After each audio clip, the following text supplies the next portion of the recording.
Everyone, இந்த பதிவில் நம்ம என்ன பார்க்க போகிறோம் தெரியுமா? இப்போ சின்ன ஒரு குழந்தை பிறந்துருச்சுன்னு வைங்களே, அந்த குழந்தைக்கு தாய் மாமன் மடியில் வைத்து தான் மொட்டை போடுறதாக இருக்கட்டும், அதே மாதிரி தோடு குத்தும் சடங்குகள் அனைத்துமே தாய் மாமனை அடிப்படையாக வைத்து தான் செய்யப்படுது.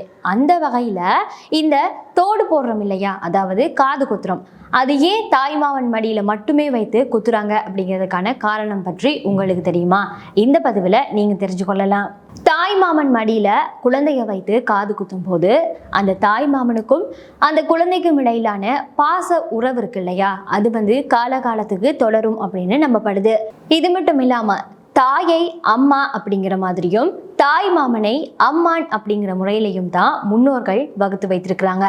குறிப்பாக இது சகோதர உறவு, அம்மாவுக்கும் தம்பியோ இல்லாட்டி அண்ணாவோ, அவங்க 2 பேருக்கும் இடையில உள்ள உறவை பலப்படுத்தணும் அப்படிங்கிறதுக்கு தான் முன்னோர்கள் காலம் காலமாக மொட்டை அடிக்கிறதாக இருந்தாலும் சரி, காது குத்துற சடங்காக இருந்தாலும் சரி, தாய் மாமனுடைய மடியில் வைத்து குழந்தைகளுக்கு அணிவிக்கிறாங்க.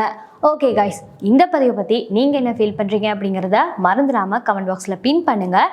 இது மட்டும் இல்லாமல் உங்களுக்கும் உங்களுடைய தாய் மாமாவை ரொம்ப பிடிக்குமாக இருந்தால் ரெட் கலர் ஆர்ட்டை கமெண்ட் பாக்ஸில் பின் பண்ணுங்கள்.